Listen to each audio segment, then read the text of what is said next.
जिसकी मदद से वो टाइम को स्टॉप कर सकता था। अब कर्मकांडी हर रोज टाइम को स्टॉप करके पूरे सुपरमार्केट में घूमने लगता और वहाँ पर आई हुई सारी ब्यूटीफुल लड़कियों को देखने लगता। कर्मकांडी हमें बताता है कि जब वो छोटा था तो उसके घर पर एक बहुत ही सुंदर सी लड़की रहने आई थी। वो लड़की दिन भर घर में नंगी घूमती रहती थी, तो कर्मकांडी भी उसको देखकर बहुत एंजॉय करता था। अब कर्मकांडी जब भी टाइम को स्टॉप करता था तो वो मॉल में ही सभी लड़कियों के कपड़े उतारकर उनकी नंगी पेंटिंग्स बनाने लगता था। वो बताता है कि उसने किसी नॉवल में पढ़ा था कि लड़कियों को पेंटर्स के साथ अफेयर करना बहुत पसंद है। फिर अपनी ठरक मिटाने के बाद कर्मकांडी जब टाइम को फिर से नॉर्मल करता तो वो सारा टाइम बीत जाता जिसको उसने स्टॉप किया था। फिर अगले दिन कर्मकांडी से मिलने उसका दोस्त फफूंदी कुमार आता है। फफूंदी कुमार को पता था कि कर्मकांडी अभी भी बेदर्दी के बारे में ही सोच रहा है, इसलिए वो उसे कहता है कि तुम्हें अब बेदर्दी को भूल जाना चाहिए। अब क्योंकि फफूंदी कुमार उसे यही बातें बार बार कहता रहता था, इसलिए इससे परेशान होकर कर्मकांडी इस मूवमेंट को भी पॉज कर देता है। इसके बाद हमें दिखाया जाता है कि फफूंदी कुमार और कर्मकांडी बचपन से ही बहुत अच्छे दोस्त थे। वहीं जब कर्मकांडी की माँ कुछ लेने के लिए घर से बाहर जाती तो वो दोनों नंगी मैगजीन्स देखकर अपना छोटा नुन्नू हिलाया करते थे। फिर एक दिन जब वो दोनों ऐसे ही हिला रहे थे तभी अचानक कर्मकांडी की मॉम वापस आ जाती है और उन दोनों के खड़े नुन्नू को देख लेती है, जिसको देखकर उसे लगने लगता है कि ये दोनों आपस में ही कुछ गलत कर रहे थे।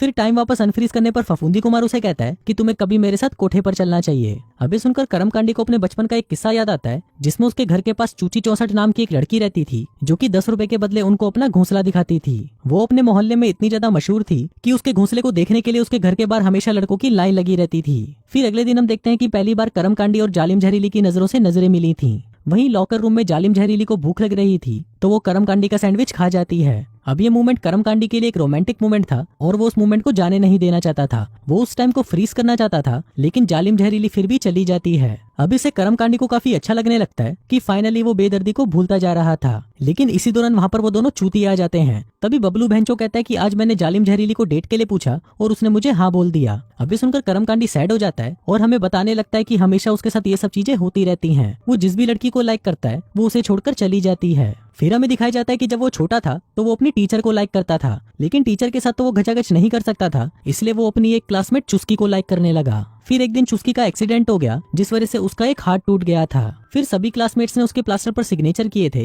लेकिन कर्मकांडी वहीं दूर बैठा उसे सिर्फ देखता रहता था। फिर एक दिन चुस्की खुद ही कर्मकांडी के पास आई और उसने कर्मकांडी को उसके प्लास्टर पर साइन करने को कहा। फिर एक दिन जब चुस्की का प्लास्टर उतरा तो उसका पूरा हाथ बालों से भर गया था। अब ये देखकर सभी उसका मजाक उड़ाने लगे, जिस वजह से चुस्की अकेली पड़ गई। तभी कर्मकांडी उसके पास आता है और उसे कहता है कि तुम जैसी भी हो बहुत खूबसूरत हो। अभी सुनकर चुस्की को बहुत अच्छा लगता है, जिसके बाद से वो दोनों गर्लफ्रेंड बॉयफ्रेंड बन जाते हैं। फिर एक दिन कर्मकांडी उसे स्कूल के पीछे बुलाता है। तभी चुस्की वहाँ पर आती है और उससे पूछती है कि क्या तुम मेरे साथ घचाघच करना चाहते हो। कर्मकांडी कहता है कि हाँ, लेकिन आज नहीं, कल मुझे तुम फिर से यहाँ पर मिलना, क्योंकि कल स्कूल की छुट्टी है और यहाँ पर कोई नहीं होगा। फिर अगले दिन कर्मकांडी वहाँ पर आकर उसका वेट करने लगता है, लेकिन वो वहाँ पर नहीं आती। फिर बाद में उसे पता चलता है कि उस लड़की का तो ट्रांसफर हो गया है। फिर अगले दिन जब कर्मकांडी स्टोर पर जाता है तो वहाँ पर बबलू भैंचो और गुड्डू गंडमारा आपस में बातें कर रहे होते हैं। फिर बबलू भैंचो उसे बताने लगता है कि कल रात मैंने जालिम जहरीली की दबा कर ली। अब ये बात सुनकर कर्मकांडी का तो दिल ही टूट जाता है, लेकिन तभी वहाँ पर उनका मैनेजर जॉनी भैया आता है, जो उनको कहता है कि मैंने अपने दोस्त के साथ एक शर्त लगाई है और अब हमें उनकी टीम के साथ एक फुटबॉल मैच खेलना है। फिर शाम को वो सभी फुटबॉल मैच खेलने के लिए जाते हैं, लेकिन उनमें से किसी को भी फुटबॉल खेलना नहीं आता था,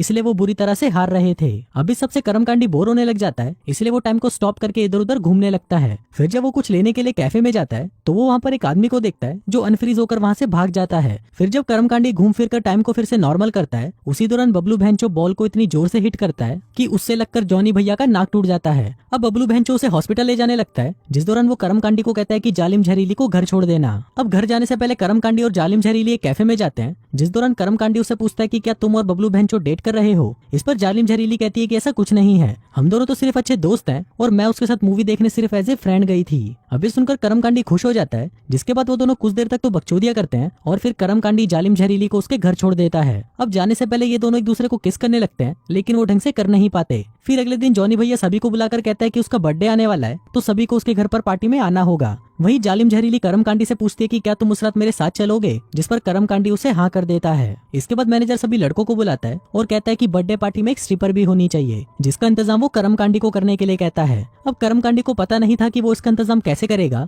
इसलिए वो इस काम के लिए फफूंदी कुमार की हेल्प लेता है। अब फफूंदी कुमार तो एक नंबर का रट्टीबाज था, इसलिए वो उसे एक पब में लेकर जाता है। फिर वो वहाँ पर एक लड़की से बात करते हैं, लेकिन वो लड़की कहती है कि उस रात को तो मैं बिजी हूँ, लेकिन मैं वहाँ पर मेरी एक फ्रेंड को भेज दूंगी। अब कल रात के बाद कर्मकांडी को हर जगह सिर्फ जालिम जहरीली ही दिखाई दे रही थी। अब कर्मकांडी जब भी टाइम को स्टॉप करता वो सिर्फ उसी की ही ड्राइंग बनाता। फिर कल रात जॉनी भैया का बर्थडे था, तो जालिम जहरीली कर्मकांडी से पूछती है कि क्या तुम अभी भी मेरे साथ चलना चाहोगे, इस पर कर्मकांडी बोलता है कि हाँ बिल्कुल, मैं तुम्हारे साथ जाना चाहता हूँ। अभी सुनकर जालिम जहरीली खुश हो जाती है और उसे किस करके वहाँ से चली जाती है। उसी रात हम देखते हैं कि जिस कर्मकांडी को इतने दिनों से नींद नहीं आई थी, वो अगली सुबह अच्छे से सोकर उठा था। फिर उठने के बाद उसे एक आर्ट गैलरी से कॉल आता है, जो उसे कहते हैं कि हमें तुम्हारी बनाई हुई ड्राइंग्स बहुत पसंद आई हैं, इसलिए तुम हमसे मिलने आओ। अभी सुनकर कर्मकांडी बहुत खुश हो जाता है, लेकिन तभी दूसरी तरफ हम बबलू बहनचो और गुड्डू गंडमरे को देखते हैं, जो सिर्फ कर्मकांडी के मजे ले रहे थे। फिर रात को कर्मकांडी अच्छे से तैयार होकर जालिम जहरीली के घर पर जाता है और उसे उस आर्ट गैलरी से आए हुए कॉल के बारे में भी बता देता है, जिसको सुनकर जालिम जहरीली को भी बहुत अच्छा लगता है। इसके बाद वो दोनों उस पार्टी में जाते हैं, लेकिन तभी कर्मकांडी वहाँ पर बेदर्दी को देखता है। फिर कुछ देर बाद वहाँ पर वो स्ट्रिपर भी आ जाती है और ये वही चूची 64 थी, जो कि बचपन में 10-10 रुपए में सभी को अपना घोंसला दिखाती थी। इसके बाद कर्मकांडी मूतने के लिए जब वॉशरूम में जाता है तो उसे वहाँ पर बेदर्दी मिलती है। अब बेदर्दी को कर्मकांडी और जालिम जहरीली को साथ में देखकर जलन हो रही थी, इसलिए वो कर्मकांडी से पूछती है कि क्या मैं फिर से तुम्हारी गर्लफ्रेंड बन सकती हूँ। लेकिन अब कर्मकांडी को उसमें कोई इंटरेस्ट नहीं था, इसलिए वो उसे मना कर देता है। वहीं नीचे हम जॉनी भैया को देखते हैं, जो कि जालिम जहरीली को चूसने की कोशिश करने लगता है, लेकिन जालिम जहरीली को ये सब अच्छा नहीं लग रहा था, इसलिए वो यहाँ से जाने लगती है। फिर वो जैसे ही कर्मकांडी को लेने के लिए ऊपर जाती है, तभी वो देखती है कि बेदर्दी कर्मकांडी को दबाकर चूस रही है। अब ये देखकर जालिम जहरीली गुस्सा हो जाती है और वहाँ से जाने लगती है, लेकिन तभी कर्मकांडी टाइम को स्टॉप कर देता है और सोचने लगता है कि वो जालिम जहरीली को क्या बोलेगा, लेकिन वो कुछ सोच नहीं पाता। फिर वो टाइम को वापस अनपॉज करता है, लेकिन तब भी वो जालिम जहरीली को मना नहीं पाता। फिर वो उसको मनाने के लिए उसके घर पहुंच जाता है, लेकिन जालिम जहरीली उसकी एक नहीं सुनती और उसे गालियां देकर वहां से भगा देती है। अब इस इंसिडेंट की वजह से कर्मकांडी का दिल टूट जाता है और उसे फिर से नींद आना बंद हो जाती है। फिर एक दिन कर्मकांडी अपना सारा आर्ट लेकर उसी गैलरी में पहुंच जाता है, जहां से कुछ दिनों पहले उसे कॉल आया था। अब वहां पहुंचकर जब वो वहां के मैनेजर से बात करता है, तो उसे पता चलता है कि वहां से तो उसे कोई कॉल आया ही नहीं था। लेकिन इसी दौरान वो मैनेजर उसकी ड्राइंग्स देख लेता है, जो उसे बहुत पसंद आती है, इसलिए वो कर्मकांडी को एक मौका देता है, जिसमें उसका एक आर्ट शो होने वाला था। फिर कुछ दिनों बाद हम देखते हैं कि कर्मकांडी का वो आर्ट शो होता है, जहाँ पर वो सिर्फ जालिम जहरीली की ही पेंटिंग्स लगाता है। उसी आर्ट शो में कर्मकांडी को एक एजेंट भी मिलती है, जो उसे कहती है कि मुझे तुम्हारी ड्राइंग्स बहुत पसंद आई। वो एजेंट न्यूयॉर्क से थी, तो वो कर्मकांडी को भी न्यूयॉर्क में एक शो करने का ऑफर देती है। इसी दौरान कर्मकांडी वहाँ पर जालिम जहरीली को देखता है, जो उसका शो देखने के लिए वहाँ पर आई हुई थी। अब अपनी इतनी अच्छी ड्राइंग्स देखकर जालिम जहरीली खुश हो जाती है और वो कर्मकांडी को माफ कर देती है। फिर कर्मकांडी उसके पास आता है और उसे पूछता है कि क्या तुम मुझ पर ट्रस्ट करती हो। जालिम जहरीली कहती है कि हाँ, मैं तुम पर ट्रस्ट करती हूँ। तभी कर्मकांडी उसे आंखें बंद करने को कहता है, जिसके बाद वो उसे किस करता है और टाइम को वहीं पर स्टॉप कर देता है। अब जब टाइम स्टॉप हो गया था, तो कर्मकांडी के साथ अब जालिम जहरीली भी वहाँ पर घूम सकती थी। फिर कर्मकांडी उसे बाहर लेकर जाता है। बाहर बर्फ गिर रही थी, जिसके बीच वो दोनों खड़े होकर एक दूसरे को किस करने लगते हैं। और इसी के साथ ही ये कहानी यहीं खत्म हो जाती है।